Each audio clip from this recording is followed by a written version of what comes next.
Here in Australia, it's the last day you can put in a submission from the members of the public to the government's misinformation bill, which has been generating plenty of headlines. Joining me now, the Assistant Minister, the Prime Minister, the man who really calls the shots, Patrick Gorman, and former Liberal MP and New South Wales Liberal Party President, Jason Falinski. Thanks both for your time. Patrick didn't correct me, so he agrees with that, obviously. Misinformation bill. I might start with you on this, Jason. You might give me some ammunition for Patrick, I sense, on this. There's a few people, Liberal small L and big L, concerned with this. This is something a lot of people are concerned about. Some of the stuff that's put out there on Facebook is frankly wild and inaccurate. Is it possible to legislate for it, I guess, is the question. No, is the answer, Tom. And I noticed that Patrick's not correcting you because it's almost like he's as arrogant as a Brisbane Lions supporter on the Monday after a grand final. I don't know what's going on there. No, look, in the history of the world, the greatest amount of misinformation and disinformation has always been perpetrated by governments, not by citizens. And you should always be very, very scared when governments tell you that they're going to fix a problem like this. This is pretty serious. And what is most serious about it is, in fact, all the institutions that should be guarding us against this, like the legal profession, are just falling into line because they see rivers of gold from this legislation, and it's very serious, and I hope people in Canberra take it seriously. Yeah, we're not arrogant, I will just say, bipartisan program, so commiserations to you Swan supporters and to Lions. I hope you soaked it up. How good were the pubs in Fitzroy on Saturday night? That's all. I didn't start the mention of this, but Jason gave me a window. Pat, on to the serious business of this bill. It's difficult, isn't it? There's going to be a subjectivity to a lot of posts. There's going to be, people now flagging stuff, and somehow there has to be an arbiter for the truth. You can see how that's pretty problematic, surely. Well, Tom, you seem to be able to define the truth on your panel. So if you can do it, I'm sure the smart people at the Australian Communications and Media Authority can do it. They do. We have a range of regulations for broadcast, television, radio. I don't see why the social media giants shouldn't have some level of scrutiny applied to them. I think it's quite reasonable that you have the government acting in this area. There is huge community concern about people not feeling like they do know whether what they're seeing online is or isn't true, whether they're receiving disinformation or misinformation. It's entirely appropriate that the government acts in this area. And obviously we've seen today, just as Jason foreshadowed, that the coalition doesn't want to support this bill. Now, I think that's pretty disappointing. We're going through a consultation process at the moment. I would have thought that it was better to actually go through that process, make sure that we can see how this bill would benefit Australians, because that's what I believe it will do.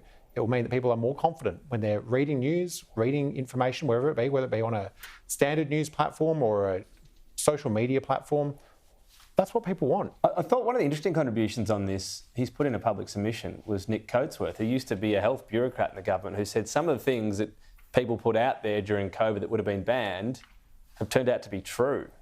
Isn't that a great example of why doing this is just really hard?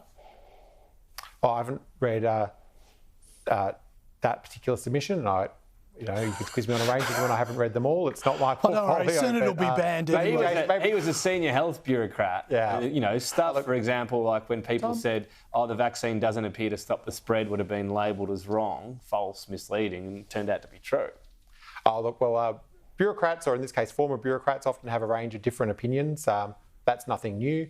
It's government's job and the parliament's job to decide. But that's what the is the opinion point. of the parliament to legislate. No, it's not. Yes, it is. It's the parliament's job to legislate. This is really Orwellian. You can't disagree with me on this, Jason. No. It is not the parliament's job. Patrick, sorry. It is not the parliament's job to decide what truth is. I mean, I just feel like sending every member of the Labor Party a copy of John Stuart Mill's essay on free speech. The whole point was it wasn't meant to stop people from lying. It was to allow people to test what the truth is. And this is Orwellian, what you guys are proposing. And I don't understand why you think it's okay. And I go back to what I said before. Where are all the lawyers that are meant to uphold the right to free speech? Where are they? They're falling into line because Jason, they just see all the work. You want to send in the lawyers. I don't know that's the best... I don't know that's always the best solution, but if you want to just start sending lawyers left, right and centre... Jason... You and I agree on that. All right. Too many lawyers in my family, so I'll duck that question. Not that anyone was asking me, but anyway. Jason, what about Barnaby Joyce? I mean, one of the things within this bill is you can't do something or say something that's wrong that might damage the economy. Does his warnings of exploding Chinese solar panels and hot water systems might fall foul of that? Is he going a bit off script here, the former Deputy PM? Well, look, I mean, this is exactly what I'm talking about, Tom. I mean, we would be denied the humour of Barnaby Joyce and the evocative imagery that he can come up with every once in a while. I mean, you know, this is why this bill is so bad. I mean, the whole idea of giving public servants and left-wing politicians the right to tell me what is true and untrue, I tell you what, makes me more nervous than a long-tailed cat in a room full of rocking chairs. I feel like Barnaby Joyce is on the program all of a sudden. That's evocative, all right. Don't worry, that'll be banned soon. I don't even... all right. What did you think of Barnaby on solar panels? Well, could that fall foul of this law if suddenly there's no confidence, I don't know, hot water systems and solar power, or EVs, I should say. I don't know what would apply to EVs, by the way, and not normal cars. Have all got computer chips in them. Would this damage the economy and fall foul of this law, Patrick? Oh, look, I think we're trying to conflate, or we're trying to make sense of Barnaby Joyce while talking about serious legislation, and trying to do those two things at once is always difficult, and even Jason knows that, having sat in the coalition party room with him. What it comes down to when it comes down to Barnaby Joyce is it was about a month or so ago, he was sort of saying ballot papers are bullets, which was a pretty weird thing to be saying. Now he's saying batteries are bullets. It's another strange thing for Barnaby Joyce to be saying. What we know, though, is that Australia does need to be able to manufacture more of these assets here in Australia, including batteries. We've put into the Parliament the Future Made in Australia plan, which includes $500 million for batteries made here in Australia. Barnaby Joyce voted against that. He's very good at finding problems. He's always very reluctant to back us. Now, I've got you here. I've got you as the authority on the government, Patrick. Help us out. Help me and Jason out. OK, I'll help you out.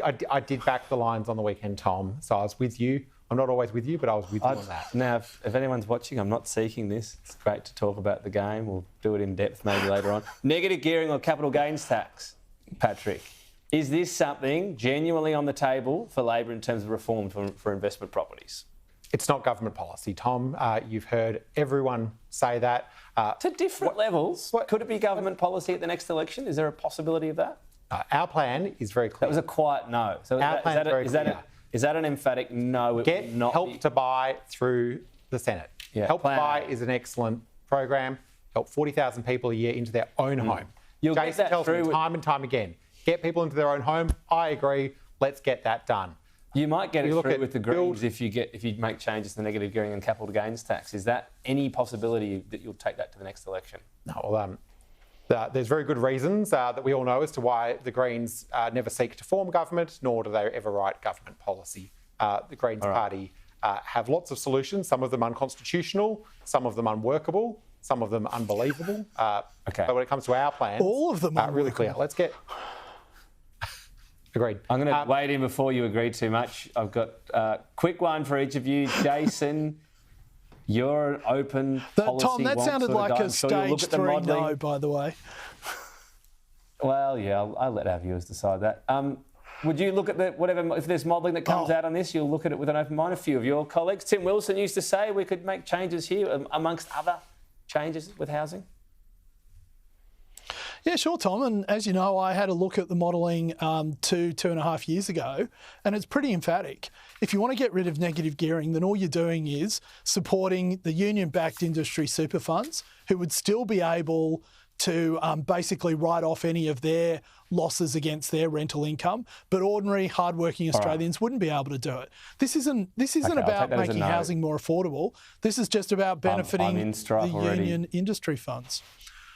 That's a no from Jason and Pat. Why does that always happen when I'm answering the question? I don't know, because I'm not fair. Patrick, very quickly, the serious story over the weekend, Hezbollah flags seen at protests in Australia. Is this something that needs to be treated with the utmost seriousness? Of course Australia by the AFP? Of course it does. It's very concerning, those protests. And I'd note that the Minister for Immigration was out very quickly afterwards saying that there'll be no hesitation in cancelling visas. Equally, when these sorts of events happen, it does raise the attention of our security agencies. They get right on it. That's exactly what they're doing now, including the Australian Federal Police. Patrick, thank you. Jason, thank you.